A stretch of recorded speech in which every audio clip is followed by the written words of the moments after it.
Assalamualaikum warahmatullahi wabarakatuh. Pada video kali ini, kelompok kami akan menjelaskan keamanan, data, dan integrasi dalam cloud computing. Pertama-tama, perkenalkan nama saya Mirza Mawarosida dengan NIM 233147010111068 dan rekan-rekan saya. Perkenalkan, nama saya Viola Cakanimalia dengan NIM 233147010111072. Dan saya, Kalisama Helina, dengan NIM 2331407111083. Pada video kali ini, kita akan membahas mengenai keamanan cloud computing, kemudian ada penyimpanan basis data cloud, kemudian komputasi serverless, yang keempat ada big data dan analitik dalam cloud, yang kelima integrasi dan interoperabilitas cloud, yang keenam DevOps dan CI atau CD, dan yang terakhir adalah edge computing. Nah, yang pertama-tama kita akan menjelaskan mengenai keamanan dalam cloud computing. Menjaga sistem dan layanan tetap aman di lingkungan cloud computing. Nah, ancaman keamanan yang sering terjadi dalam cloud computing yang pertama adalah hacking atau peretasan. Nah, peretasan adalah tindakan mendapatkan akses secara ilegal ke dalam sistem cloud oleh pihak yang tidak berwenang. Yang kedua adalah kebocoran data.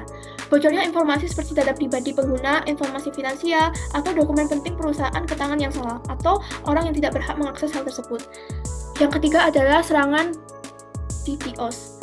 Serangan DDoS dilakukan dengan membanjiri sistem atau jaringan dengan lalu lintas yang sangat besar secara bersamaan sehingga membuat layanan menjadi lambat atau tidak dapat diakses sama sekali. Serangan DDoS dapat menyebabkan downtime berkepanjangan sehingga menyebabkan kerugian finansial yang signifikan serta menurunkan kepercayaan pengguna terhadap keamanan sistem. Selanjutnya, enkripsi data. Enkripsi data ialah satu lapisan perlindungan terpenting dalam menjaga keamanan informasi di cloud. Teknik ini mengubah data menjadi format yang tidak bisa dibaca tanpa kunci khusus sehingga meskipun data dicuri, isinya tetap tidak dapat dipahami. Nah, enkripsi data terbagi menjadi saat transit, in transit, dan juga saat tersimpan. Nah, saat transit atau in transit, data dienkripsi saat sedang dikirim melalui jaringan untuk mencegah penyadapan oleh pihak ketiga selama proses transmisi. Nah, contoh dari enkripsi data adalah menggunakan HTTPS atau Hypertext Transfer Protocol Secure dan juga TLS Transport Layer Security. Nah, yang kedua saat tersimpan yaitu data dalam server cloud tetap dienkripsi untuk memastikan keamanannya jika sistem diretas agar data tetap aman bahkan jika perangkat penyimpanan dicuri. Nah, contohnya adalah AES 256 atau Advanced Encryption Standard Management Kunci atau Key Management System KMS. Nah, selanjutnya ada autentikasi dan otoritas. Nah, autentikasi merupakan proses untuk memastikan identitas seseorang atau sistem sebelumnya diberikan akses ke sumber daya.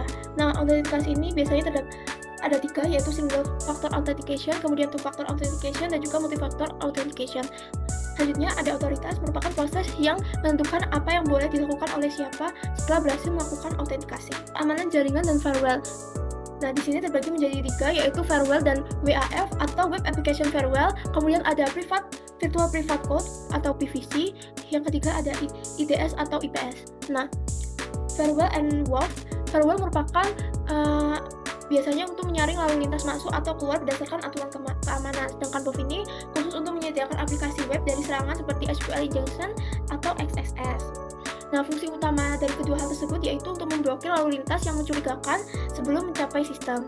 Nah, kemudian ada Virtual Private Code atau VPC, yaitu jaringan virtual pribadi dalam code yang memungkinkan segmentasi jaringan, yaitu memisahkan komponen publik dan privat, misalnya seperti web server dan juga database. Nah, Virtual Private Code ini juga membatasi akses hanya untuk sistem tertentu.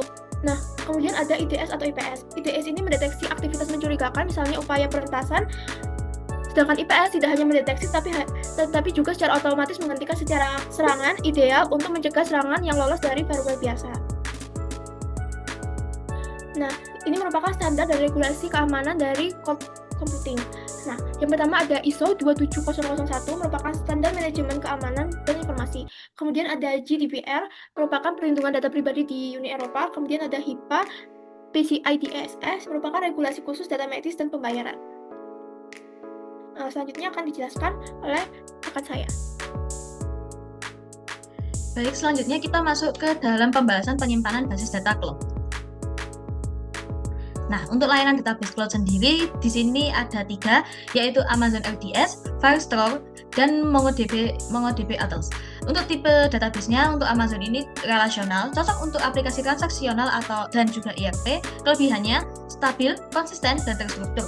Untuk Firestore, untuk tipe database-nya yaitu NoSQL, cocok untuk mobile, web aplikasi real-time, dan untuk kelebihannya yaitu real-time dan mudah untuk di-develop. Selanjutnya yang terakhir ada layanan dari MongoDB yang tipe database-nya yaitu NoSQL, cocok untuk aplikasi fleksibel dan skala besar. Kelebihannya skema fleksibel dan performa tinggi. Skema penyimpanannya di sini terdiri dari 2, yaitu relational atau SQL dan non-relational atau NoSQL. Untuk SQL atau relational, terstruktur, tabel dengan relasi, misalnya seperti MySQL dan PostgreSQL. Lanjut, ada untuk relational SQL ini cocok untuk data terorganisir dan transaksi kompleks. Nah, untuk non-relational atau SQL ini bersifat fleksibel, format dokumen atau JSON, key value, dan grep, cocok untuk data tidak terstruktur dan aplikasi modern. Untuk skalabilitas dan replikasi otomatis, database cloud bisa diskalakan otomatis sesuai kebutuhan, entah itu naik, entah itu turun. Replikasi data otomatis ke beberapa server, lebih tahan gangguan, dan cepat diakses. Untuk backup dan recovery otomatis, backup data dilakukan secara berkala dan otomatis, mendukung pemulihan cepat jika terjadi kehilangan data atau kerusakan. Selanjutnya ada akses global dan latensi rendah. Infrastruktur cloud memungkinkan akses database dari berbagai lokasi. Data ditempatkan dekat dengan pengguna, mempercepat respon dan mengurangi latensi. Jadi, database cloud secara bersifat fleksibel, handal, dan efisien untuk kebutuhan modern, cocok untuk aplikasi skala kecil hingga enterprise. Selanjutnya ada komputasi serverless. Serverless sendiri adalah menjalankan kode tanpa harus mengelola server fisik atau virtual. Jadi, developer hanya fokus pada fungsi atau kode, bukan provisioning, patching, atau scaling server. Contohnya seperti AWS Lambda, Google Cloud Function, dan Azure Function. Nah, apa yang perlu developer lakukan? Yaitu cukup tulis kode atau fungsi, misalnya dalam bahasa Python, Node.js, atau Go. Lanjut, ada deploy ke platform seperti AWS Lambda atau Google Cloud Function. Fungsi akan dijalankan secara otomatis saat ada request, misalnya seperti API dipanggil, file diupload, atau event tertentu terjadi. Lanjut, di dalam serverless ini ada skalabilitas otomatis, yaitu fungsi akan otomatis skala naik saat banyak permintaan, skala turun ke 0 saat idle atau hemat biaya. Cocok untuk beban kerja dinamis atau tidak terprediksi. Kelebihan dari computing serverless ini yaitu cepat dikembangkan, efisiensi anggaran, ideal untuk microservice, API, otomatisasi, dan event-driven apps. Selanjutnya, kita akan membahas big data dan analitik dalam cloud. Apa itu big data? Big data mengacu pada kumpulan data yang sangat besar, cepat tumbuh, dan beragam jenisnya, sehingga sulit dikelola dengan sistem tradisional. Cloud computing menyediakan infrastruktur yang elastis dan scalable untuk menangani big data secara efisien. Nah, peran cloud pada big data sendiri ada 3, yaitu penyimpanan elastis, sehingga bisa menyimpan tanpa batasan kapasitas. Lanjut, ada mampu memproses data secara paralel, dan yang ketiga yaitu terintegrasi dengan layanan big data seperti Hadoop, Spark, dan BigQuery.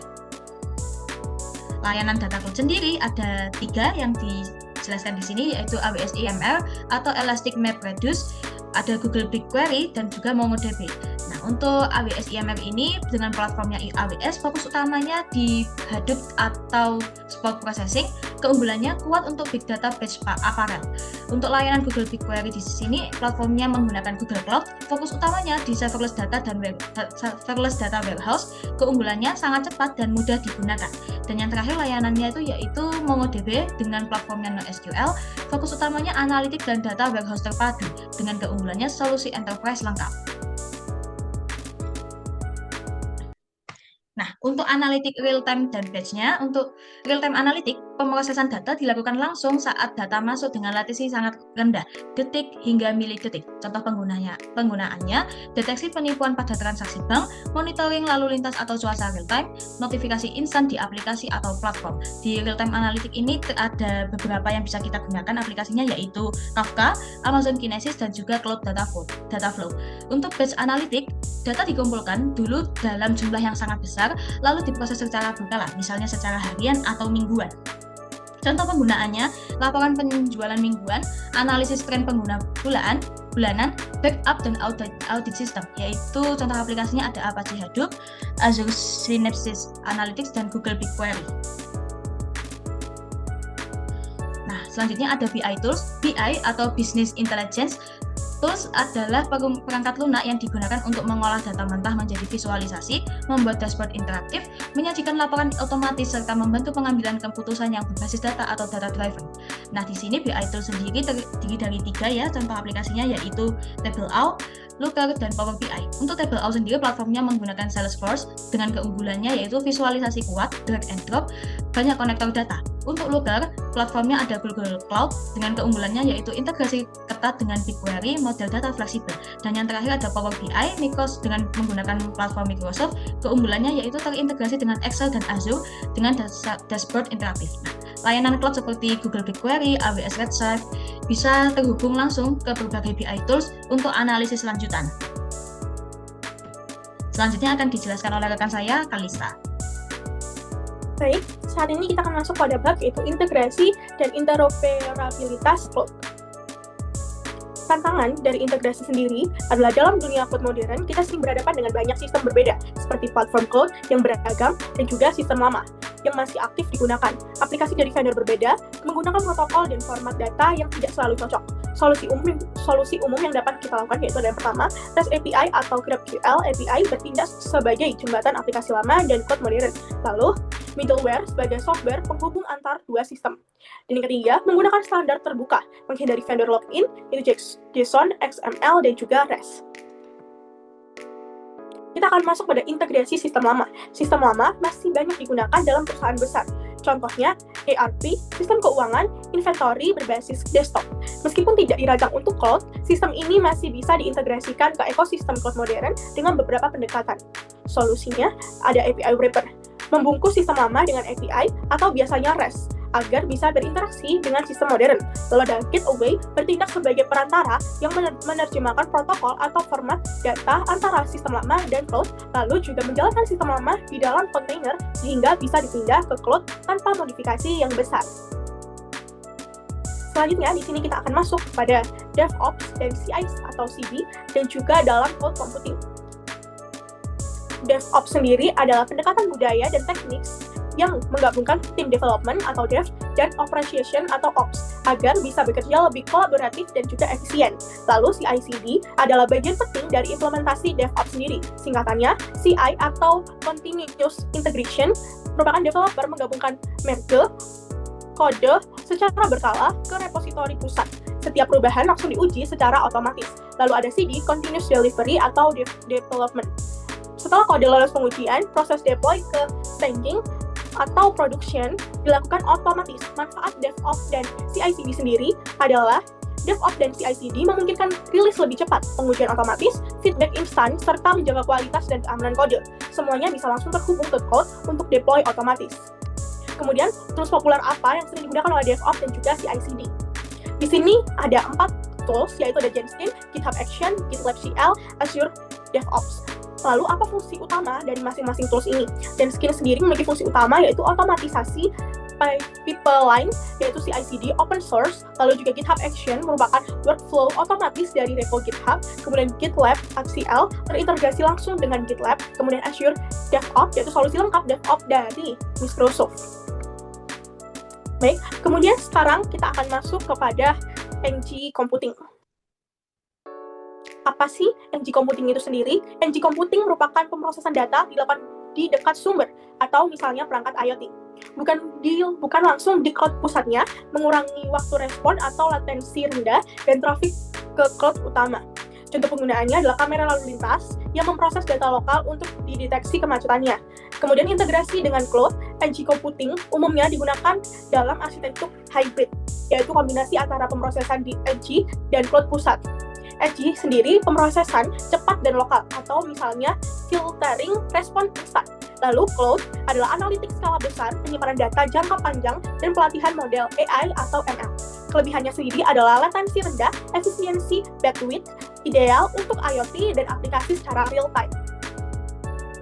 Setelah penjelasan yang cukup panjang, maka dapat disimpulkan bahwa cloud computing menghadirkan solusi teknologi yang fleksibel, aman, dan efisien dengan berbagai fitur unggulan seperti keamanan berlapis, penyimpanan database yang scalable, lalu komputasi serverless, kemudian analitik big data, integrasi lintas platform, otomatisasi, DevOps, CI/CD, serta pemrosesan cepat melalui edge computing dapat menjadi fondasi utama bagi transformasi digital dan juga inovasi modern.